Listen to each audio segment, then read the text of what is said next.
Have you come across a situation where you need to change something in production to implement a new feature that will affect thousands of users? Probably change the data type of a column in a live database. After getting through a complicated approval process, implementing the new feature, and many regression tests later, you're still nervous and sleepless before rolling it out to production. And in the end, if that didn't go well, add many more nights of stress.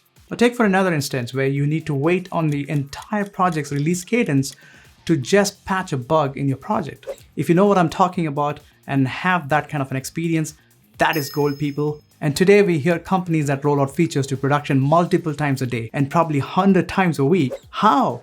Does that mean the software developers don't sleep? Jokes apart, I was comparing the pros and cons of monolithic architecture and microservices architecture. There is no old or new about these architecture styles. It is all about choosing the right architecture style that fits your team and your business.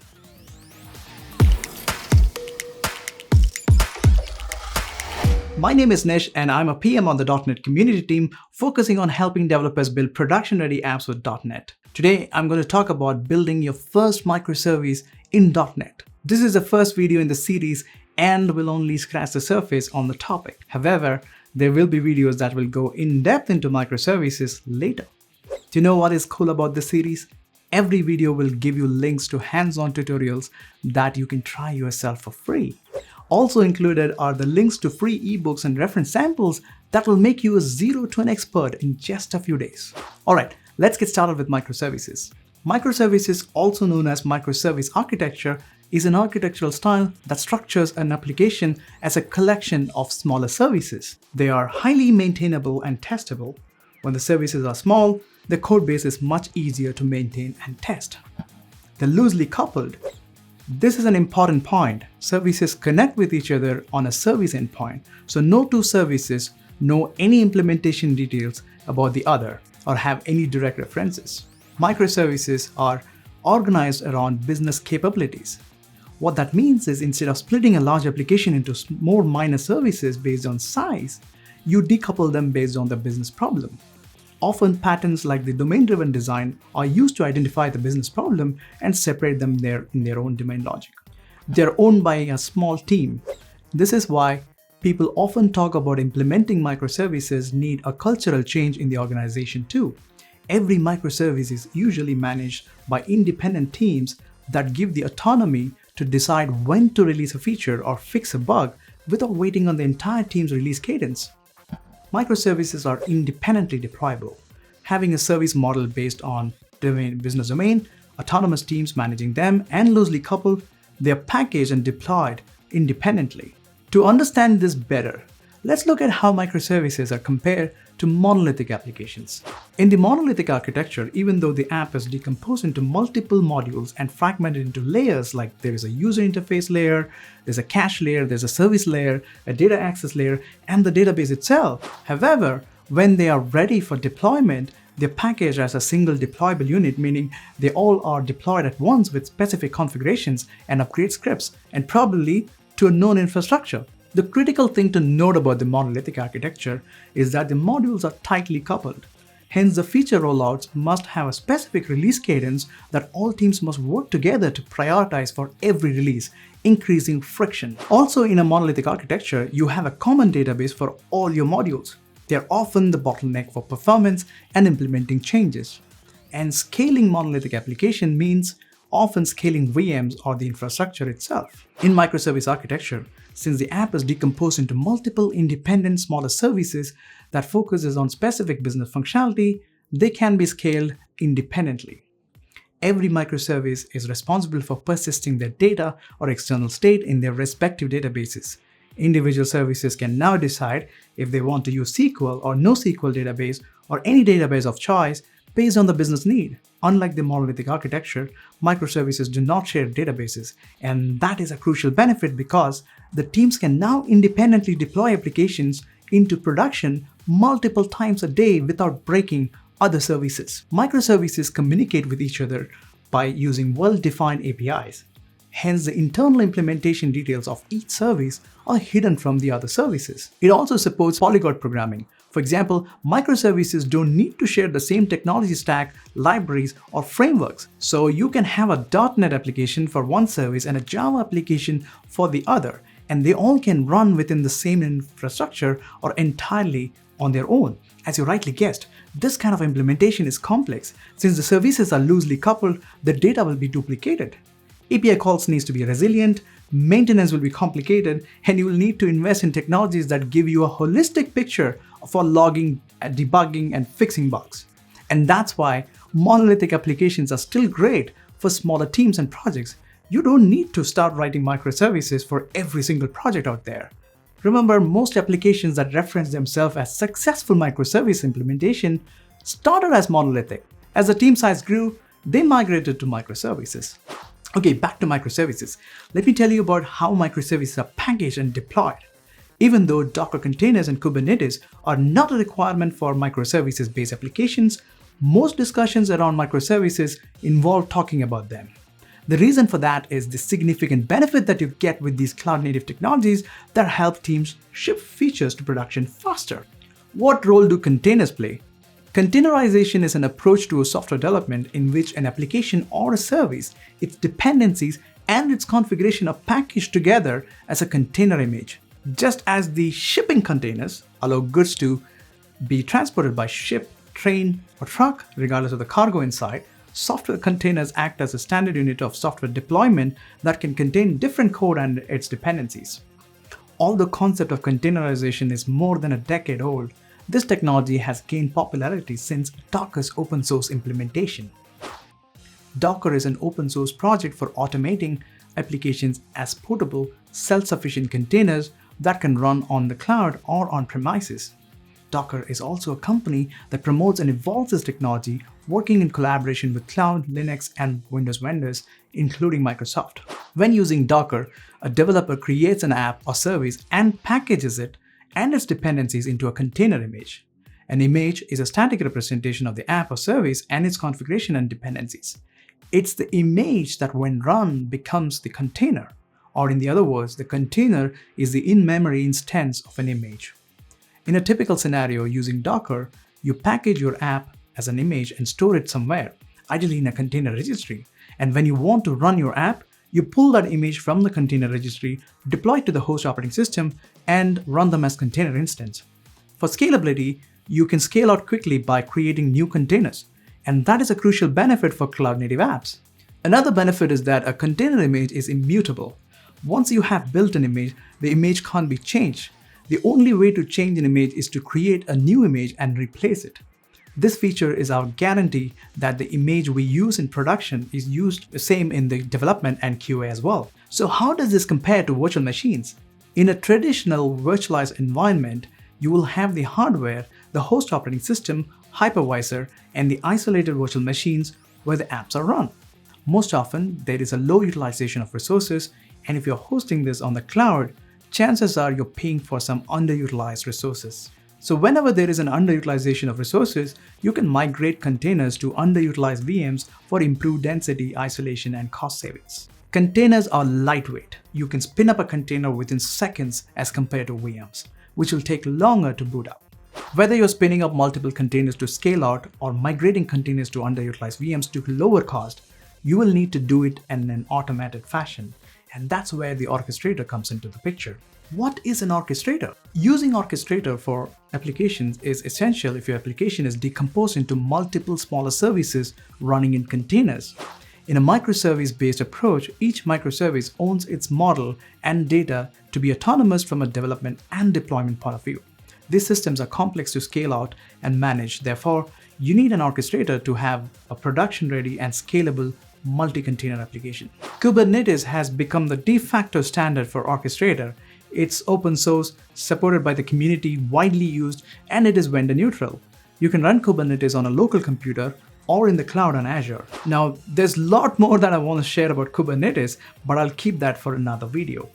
Alright, enough of me talking. Let's go write some code. We will look at a simple demo of creating a microservices endpoint in .NET, containerizing it, and running it locally. That's it. I could start showing you everything from scratch, but I thought it is best to show you a free, interactive, hands-on training course that is part of the Microsoft Learn path. The link for that is added to the video's description, or you can find it somewhere on the screen. This is totally a free course. Either you can start this module with me, pause the video appropriately and execute the steps along the way, or just watch this video first. Later, you can run them at your own pace. The important thing is you complete the module, answer questions, pretty easy ones actually, and earn your badge.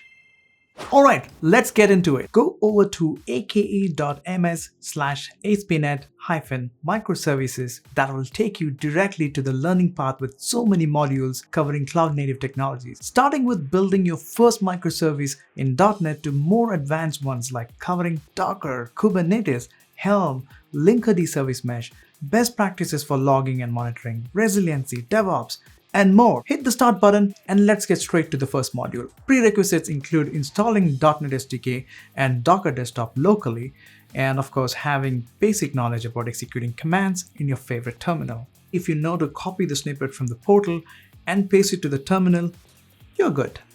I'll go straight to Unit 3 so I can start executing the hands-on labs. But you should check Unit 2 out later because it has a good amount of content explaining what microservices are and what role containers play in building microservices. Copy the code and paste it into the terminal. I want to make sure the directory is empty. Alright, clone the code.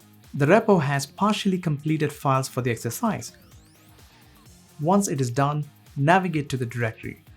Go ahead and open the source code in your favorite editor. There are many files in here, but the important thing to notice is that there are two main projects that we will work on. One is the backend project and the other is the frontend.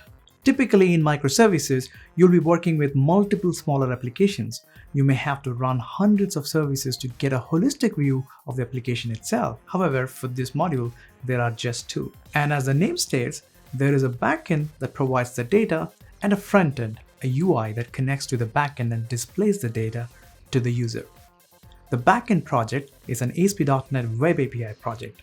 It has a controller called Pizza Info Controller, which is nothing but a REST endpoint that other services and clients can talk with. ASP.NET lets you define routes and verbs in line with your code using attributes. Data from the request path, query string, and request body are automatically bound to method parameters. In this case, we have a list of pizza with names, ingredients, cost, and availability stored in a local variable that is returned when a HTTP GET request is made to the API. Notice how we are just returning populated variable in the GET method. ASP.NET automatically serializes the classes to properly formatted JSON out of the box. If you're new to ASP.NET Web API, go to the .NET website, scroll down and hit the web link, then click on the API and hit Get Started. Alternatively, you can also check out some fantastic videos put together by my good friend Cecil. Alright, back to the terminal. Let's go to the backend directory and build the project. This is great. Execute the .NET run command. The web API now is listening on 5901 port. I'll go ahead and click the link. Since there is no homepage mapped, I'll go straight to the Swagger, which by the way comes included in the latest ASP.NET project templates. As you can see, there is a pizza info endpoint with a get method. Let's try it out. Oh cool, there is the pizza data that we can consume in our front-end project. Okay, that was easy. It feels good when the code you cloned from the internet runs successfully in the first attempt. Well, isn't that what Docker also promises? Once you package your app and its dependencies into an image, it should work everywhere the Docker host runs. Next up, we're going to create a Docker image. What you need is a Dockerfile. The project already has an empty Dockerfile, which we will fill in with instructions from the module. Notice that there is no extensions for this file, it is just the Dockerfile. Go ahead, copy the instructions and paste them into the file. So what is Dockerfile? A Dockerfile is a text file that has instructions for Docker to build your image. You need to create your image out of an existing image or start from scratch. Pun intended. Scratch is a minimal image that you can use as a starting point for your images, especially building an operating system image. For almost all scenarios, it is recommended that you create an image out of an existing popular image. In this example, The backend project's image is based on Microsoft's official .NET SDK image. Using the official images will ensure that you have the correct operating system and the dependencies included in order to run your .NET app. Each instruction within the Dockerfile corresponds to a read-only layer that is created while building your image. The workdir command changes the current directory inside of the container to src. The copy command tells Docker to copy the specified files on your computer to a folder in the container. In this example, the backend.cs proj file is copied to the current working directory. Then the .NET restore command is run and then other files are copied into the image.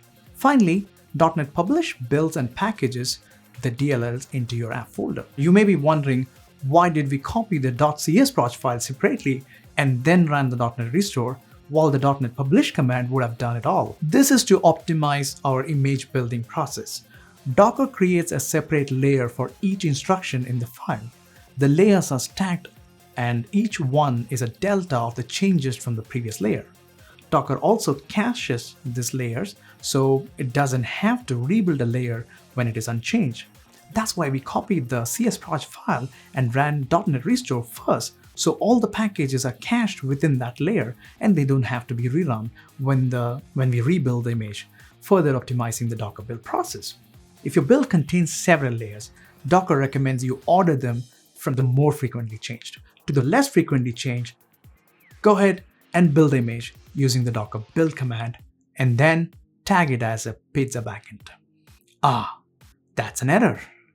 If you see this error, there could be two reasons. One, your Docker desktop is not running, or second, it is not configured correctly. I'll go ahead and start the Docker process. Once it turns green, I'm good to go. The simplest way to check if the Docker is configured correctly is to run the docker run command with the hello-world image. It's not going to find the image locally, so it'll go and pull the image from Docker Hub and then run it. Notice the hello from Docker message. If you see this message, you're good. I'll go ahead and rerun the Docker build command.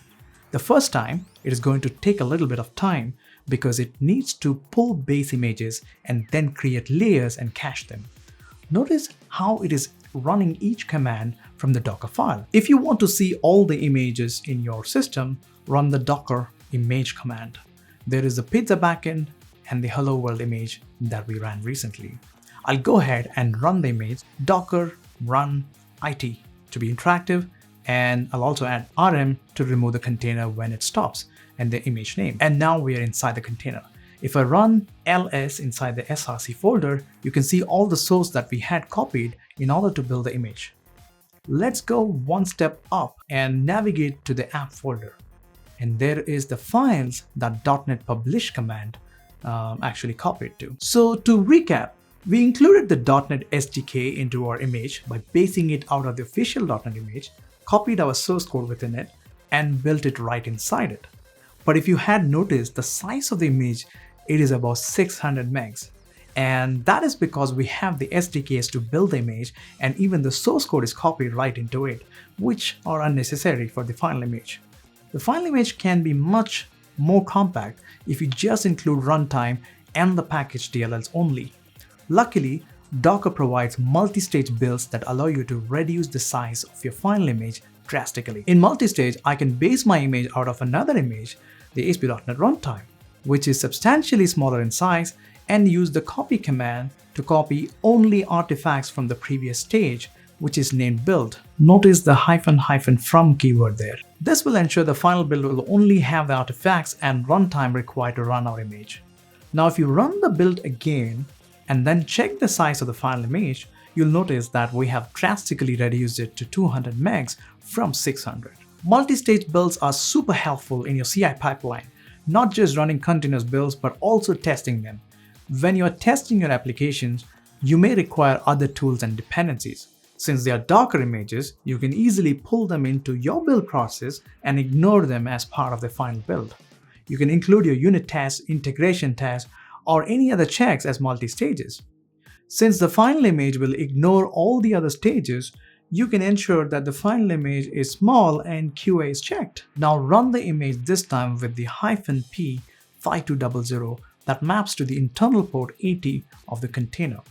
Run the curl command to the pizza endpoint with port 5200 and you get the same pizza info response, but this time the app is running inside the Docker container. Well, this is great, but let's go ahead and run our frontend too to see this data nicely visualized in a UI. To run multiple containers locally, you can use the Docker Compose tool that comes with the Docker desktop. You will need a YAML file to configure your services, and they're called the Docker Compose files. Go ahead and copy the instructions from the module and paste it right inside the docker-compose.yml file in the root directory. Since this configuration will explicitly define the name of each service, the image name, the ports it is going to expose, and the context to the Docker file, you can build and run all your services with a single command instead of doing Docker build or Docker run for every container. By default, it also sets up a single network for your app. Each container joins the default network and is reachable by other containers on the network. That's why you can call the other service directly with http:// and the name of the service. Notice how we pass in the backend URL as the environment variable to the front-end container. Since it is within the Docker network, this name will not be accessed outside. If you need to expose them out to your host machine, you need to specify the port separately. In this case, 5902 for the front-end. The backend URL, the environment variable, will be picked up by the .NET app when you use the configuration.getValue method.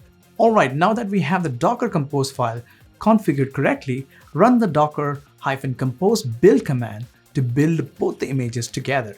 It's going to be faster this time because Docker is going to use the cache for most of the steps. Done! I will once again verify the images using docker images command, and you'll notice that we now have the pizza front-end image also built. Let's go ahead and run this together using docker-compose up command. This command will set up a default network.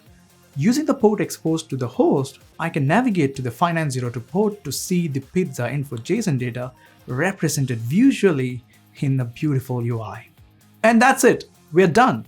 If you like this video, do the usual thing. Like this video, share it with your friends, and subscribe to this channel. But most importantly, run the hands-on module that is linked in the description of this video.